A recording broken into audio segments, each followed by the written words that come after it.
तो पता चल जाता है कि जहाँ पर आपने कब्ज़ा किया हुआ होता है। और ये देखें कि ये खड़ा हुआ है पार्किंग के ऊपर कब्ज़ा करके।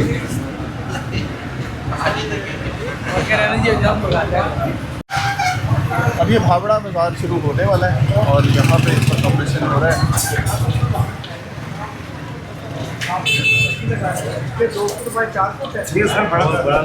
बड़ा क्या लगा देंगे?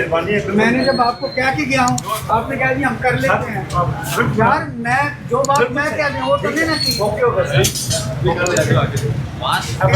अभी एक वार्निंग इशू कर दो, 2 फुट बाय 4 फुट का रोटी का बैनर नहीं लगाएंगे तो अगले दफा इंटरेस्ट करेंगे।